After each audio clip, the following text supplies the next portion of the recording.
Praise the lord అందరికీ.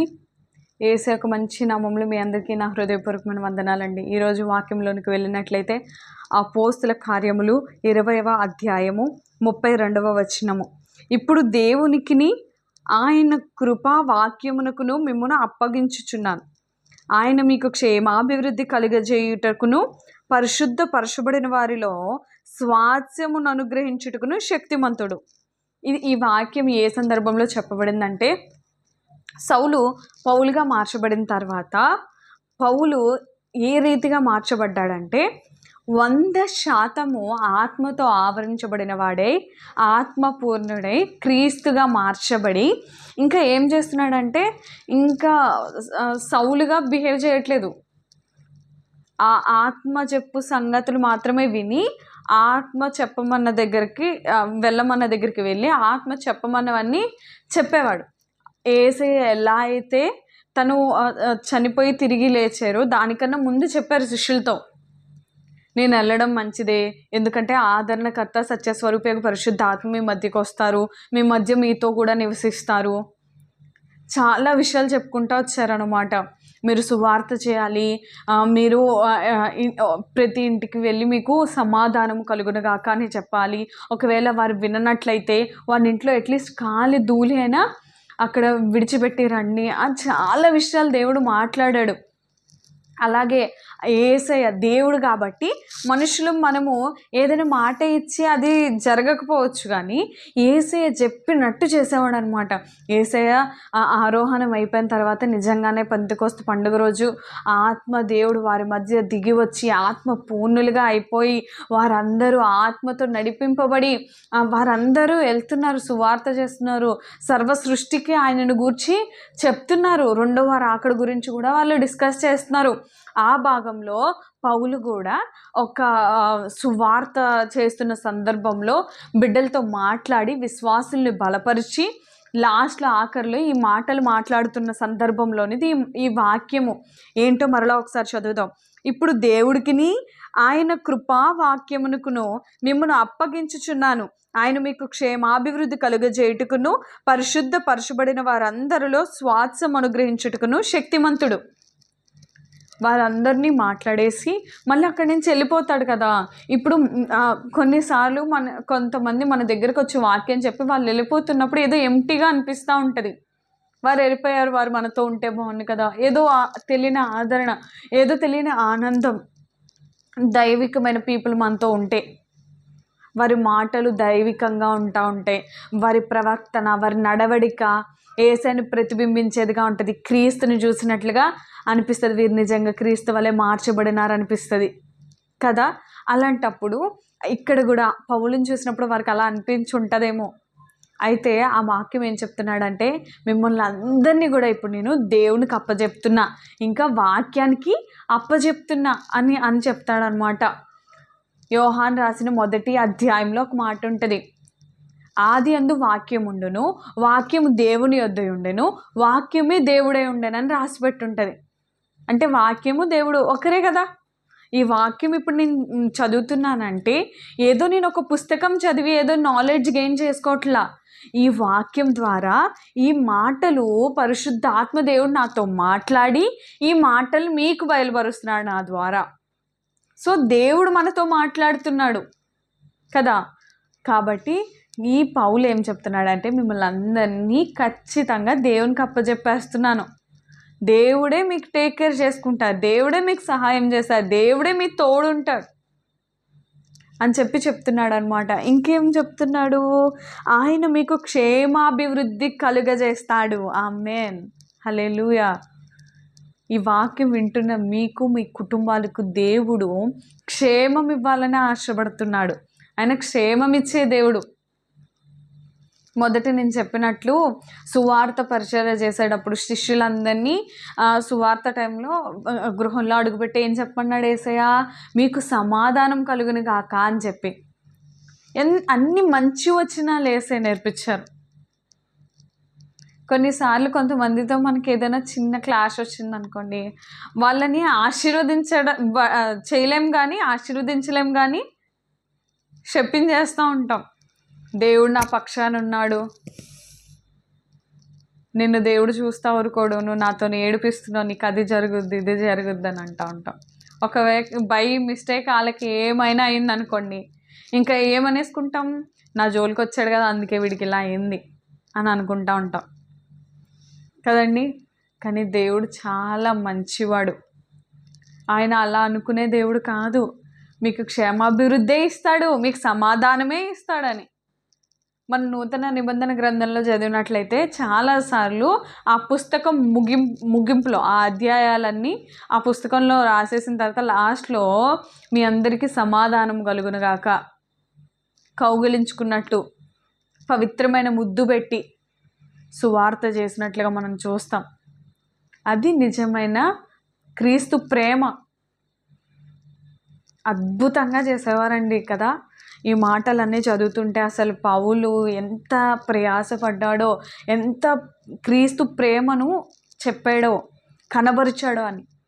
చాలామంది అంటూ ఉంటారు కదండి, వాక్యము చెప్పక్కర్లేదు, మనం జీవించే జీవిత విధానం, మనం మాట్లాడే మాట స్పష్టంగానే ఆ క్రీస్తు బిడ్డ అని, దేవుని బిడ్డ అని తెలుస్తుందని అంటారు. క్రీస్తును ప్రతిబింబించే విధంగా మార్చబడాలని అంటారు. అట్టి తగ్గింపు జీవితం, ఆ మాట తీరు కానివ్వండి, నడవడిక కానీ, ప్రవర్తన విషయం అందే కానివ్వండి, అలా. ఇంకేమంటున్నాడు, క్షేమాభివృద్ధితో పాటు పరిశుద్ధపరచబడిన వారందరిలో స్వాస్థ్యమును అనుగ్రహించుటకు శక్తిమంతుడు ఆయన. ఏంటంటే అండి, మనము పరిశుద్ధంగా తీర్చబడ్డాం కదండి, ఆయన రక్తం చేత కడగబడిన వారమే మనమందరం పరిశుద్ధులం కదా. సో మనందరిలో స్వాస్థ్యం అనుగ్రహించాలి. యేసయ్య ఉన్నవన్నీ మనకి ఇవ్వాలి, ఆయన స్వాస్థ్యము మనకి ఇవ్వాలి, ఆయనకు కలిగినంత మనకి ఇవ్వాలి, అంతే కదండి. ఈ భూమి అంతా చేసింది ఎవరు? యేసయ్య. అంటే భూమి ఎవరిది? యేసయ్యది. ఈ సృష్టి ఎవరిది? యేసయ్యది. కానీ ఆదికాండం 1వ అధ్యాయంలో ఆ అధికారము అవ్వకి ఆదాంకి యేసయ్య ఇచ్చాడు.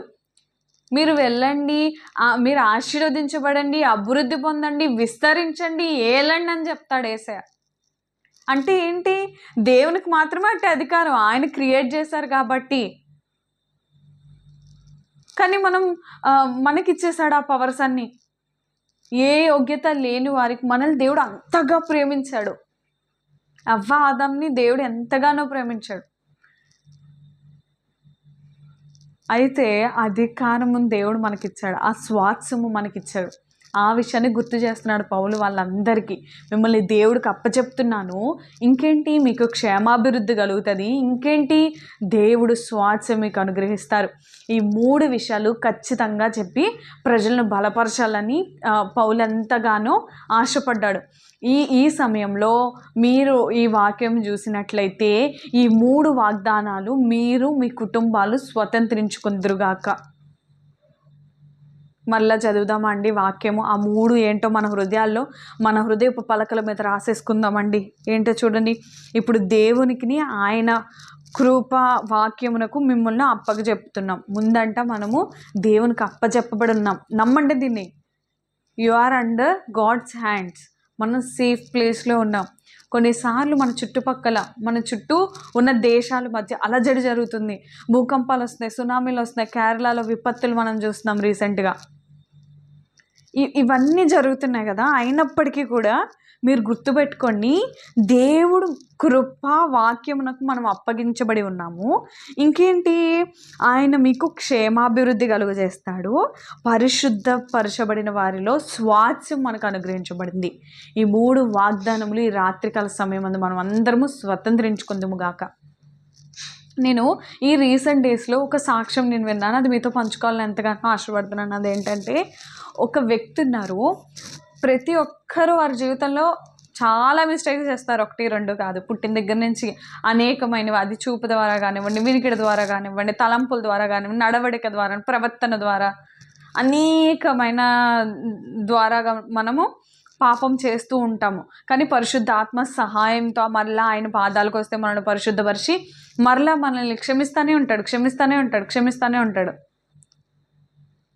అయితే ఒక వ్యక్తి బాగా యేసయ్యతో సన్నిహితం ఉంది, యేసయ్య కోసం పనిచేసిన ఒక వ్యక్తి, యేసయ్య ఏమీ లేని స్థితిలోంచి బాగా ఉన్నతమైన స్థానంలో నిలబెట్టారు.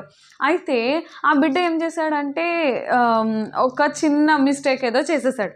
చేసేసి ఇంకా దేవుడికి దూరం అయిపోయాడు అనమాట. అయితే కొన్ని రోజులకి ఆ బిడ్డ అలా దూరం అయిపోయిన తర్వాత ఆ శ్రమను బట్టి చాలా ఆందోళన చెంది మళ్ళీ ప్రార్థన చేసుకుంటుంటే యేసయ్య చెప్పిన మాట ఆ బిడ్డతో ఏంటి తెలుసా అండి? నీవు మళ్ళా తిరిగి నా దగ్గరికి వచ్చేసావనుకో, పాపం అంతా ఒప్పేసుకున్నావు అనుకో, నేను మరలా నిన్ను రాజుగా నిలబెడతానన్నాడంట. హల్లెలూయా! ఎంత మంచి దేవుడు కదండి.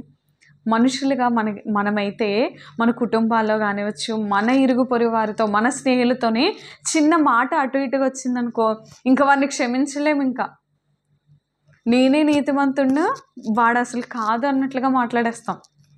యథార్థత అని చెప్పేస్తాం. మన యథార్థత, దేవుడు నా పక్షానే ఉన్నాడు, దేవుడు వాడిని ఊరుకోడు అని చెప్పేస్తాం. కానీ దేవుడు ఆ తప్పు చేసిన వాడి పక్షాన నిలబడి ఏం చెప్తున్నారు? నిన్ను మరలా రాజుగా నిలబెడతాను. అలా అనుకున్న మనుషులు, మేబీ అలా నేను అనుకున్నాను అనుకోండి, ఆ తప్పు చేసేసాడు, అలాంటి పాపిష్టి పాపం చేశాడు, వాడికి అది అలాగే జరిగిందని నేను అనుకున్నాను అనుకో, మేబీ నా స్థానం పెరిగి ఉండకపోవచ్చు ఆ మాటల ద్వారా, నేనున్న స్థితిలో నేను ఉంటాను. కానీ దేవుడు పాపం చేసిన వాడి పక్షాన నిలబడి వాడిని మరలా రాజుగా చేయాలని ఆశిస్తున్నాడు. ఆయన ఎంత గొప్పవాడు కదండి. అసలు ఆయన ఆలోచనలు మనిషి జ్ఞానానికి మించినవి. ఆయన మహిమపరుచుకుంటాడు. అందుకనే వాక్యం నేను ఇంతకు ముందు చేసిన వీడియోల్లో ఉంటుంది, నేను ధనవంతుల కోసం రాలేదు కానీ పేదల కోసం వచ్చాను, నేను నీతిమంతుల కోసం రాలేదు కానీ పాపుల కోసం వచ్చానని అంటాడు. ఈ లెసన్ కూడా మనం నేర్చుకోవాలండి. ఈరోజు ఏంటంటే, ఎవరైనా తప్పు చేశారనుకోండి, వారిని మాట్లాడడానికి వీఆర్ నాట్ ఎలిజిబుల్, మనం వర్త్ కాదు. ఒక మనిషిని జడ్జ్ చేయడానికి దేవుడే చేయాలి తప్ప మనం చేయకూడదు. ఎందుకంటే మనం అంత పర్ఫెక్ట్ లేము. ఆయన మనల్ని పర్ఫెక్ట్ చేయడానికి ఆయన దిగి రావాల్సి వచ్చింది, ఆయన రక్తాన్ని చిందించాల్సి వచ్చింది. ఆయన రక్తంలో కడగబడిన తర్వాత మనల్ని నీతిమంతులుగా మార్చబడ్డాం. స్వతగా ఎవ్వరు నీతిమంతులు కాదు. ఎవరైనా అలా అనుకున్నారనుకో, నేను నీతిమంతుడిని, నేను యథార్థవంతుడిని, ఆ నీతి యథార్థత అంట మురికి గుడ్డతో సమానం అంట. ఖచ్చితంగా దేవుని ప్రేమ కలిగిన వారైతే, ఎవరైతే ఒకవేళ తప్పు మార్గంలో వెళ్ళిపోతున్నారో, పడిపోతున్నారో, లేకపోతే అందరినీ దూషించే వారిగా వారు ఉంటున్నారు అనుకోండి, వారిని మనం తిరిగి దూషించామనుకోండి, వాడికి మనకి తేడా ఏముంటుంది? ఉండదు కదండి. వాళ్ళు లోకానుసారంగా బిహేవ్ చేస్తున్నారని మనం మాట్లాడేసి మనం వాళ్ళని జడ్జ్ చేసామనుకోండి, అప్పుడు మనం కూడా లోకానుసారులుగా అయిపోతాం. వారికి మనకి వ్యత్యాసం ఉండదు. కానీ వారి గురించి ప్రార్థన చేసి మరలా వారిని చేర్చుకొని, వారికి అది కాదు ఇది అని ప్రేమగా చెప్పగలిగినట్లయితే, ప్రేమించగలిగినట్లయితే, అది క్రీస్తు ప్రేమ. అంతే కదండి. పాపులుగా ఉన్న మనందరం దేవుడు వచ్చి ప్రాణం పెట్టి తిరిగి లేచి మన పాపాలే తీసేసుకున్నాడు. ఒక్కసారి ఎప్పుడైనా ఆలోచన చేయాలి, ఏమంటే అసలు మన పాపం గురించి ఆయన ఎందుకు మరణించారు కదా? అదే క్రీస్తు ప్రేమ. అనేక సార్లు ఈ ప్రేమ గురించి చాలా నేను ఇంకా దేవుడు నాకు ఎలా చేస్తే ఇంకా ఈ ప్రేమ గురించి, దేవుడి గురించి ఇంకా నేను చెప్పాలని ఆశపడుతున్నాను. ఈ సాక్ష్యం నన్ను ఎంతగానో ఇన్స్పైర్ చేస్తుంది, మిమ్మల్ని కూడా బలపరుస్తుందని నమ్ముతున్నానండి.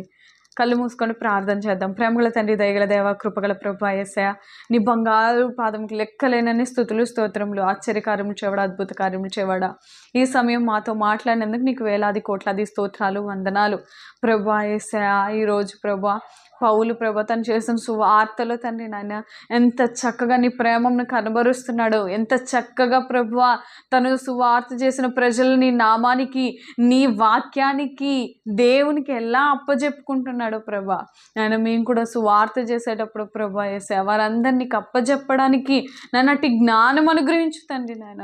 అటు రీతిగా మమ్మల్ని నడిపించుకున్నా దేవా, పరిశుద్ధాత్మ సహాయం మాకు అనుగ్రహించండి ప్రభా. నాయన ఏ రీతిగా అయితే ఎంత ప్రేమగా మీకు క్షేమాభివృద్ధి కలుగజేయుటకును, ఇంకా పరిశుద్ధులందరిలోనూ స్వాస్థ్యం అనుగ్రహించుటకును ఆయన శక్తిమంతుడని నిన్ను గురించి కొనియాడబడుతున్నాడో ప్రభా యేసయ్య. యేసయ్య మాకు కదేహో, మాకు కదే, నీ నామాన్ని బట్టి నీకే మహిమలు, నీకే ఘనతలు, నీకే ప్రభావాలు ప్రభు. ఆయన తనని తను తగ్గించుకుంటూ నిన్నెంతగా హెచ్చించిన పౌలును ప్రభా యేసయ్యా నాయన ఆ మాటల ద్వారా మేము కూడా ఆశీర్వదించబడరాగా నాయన మంచి నేలను పడిన విత్తనం వలె ఫలించడానికి కృప చూపించి సహాయం చేయమని త్వరగా రాని నజరుడైన క్రీస్తు యేసు నామములో ప్రార్థించి బ్రతిమలు వేడుకొంచున్నాం తండ్రి. ఆమెను యేసు రక్తమే జయం, సిల్వ రక్తమే జయం, యేసు నామం సంపూర్ణ విజయం, అపవాది గణిత నాశనం కలుగును గాక. ఆమేన్. హల్లెలూయా, హల్లెలూయా, హల్లెలూయా. మిమ్మల్ని మీ కుటుంబాల్ని దేవుడు బహుగా దీవించును గాక. ఆమేన్.